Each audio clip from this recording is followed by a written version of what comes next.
Príliv a odliv obklopujú našu planétu a majú korene v pôsobení Mesiaca a Slnka.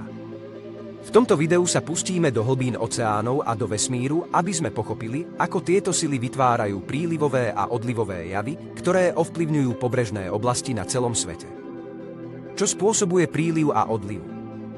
Príliv a odliv sú dôsledkom gravitačného pôsobenia Mesiaca a Slnka na Zem. Tieto nebeské telesá, aj keď sa zdajú byť ďaleko, majú obrovský vplyv na našu planétu. Hlavným hráčom v tomto príbehu je však Mesiac. Mesiac aj Slnko ovplyvňujú príliv a odliv.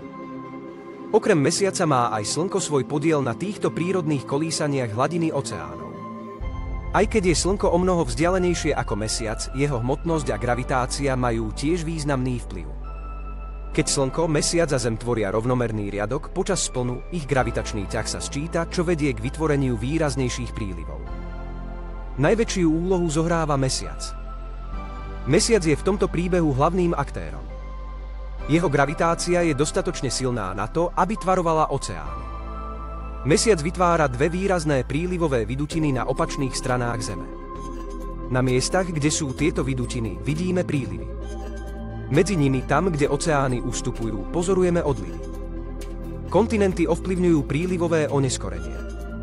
Aj keď sila gravitácie pôsobiaca na vodu oceánov je značná, kontinenty hrajú tiež svoju úlohu v prílivových procesoch. Tvar pobrežia a hĺbka morí môžu spôsobiť, že prílivy sa zdajú oneskorené alebo sa menia vo veľkostiach. Postupný odliv. Po prílivoch prichádza odliv. Tento postupný spätný pohyb vody zanecháva pobrežné oblasti bez vody, kde môžeme vidieť prírodný život odkrytý pod hladinou.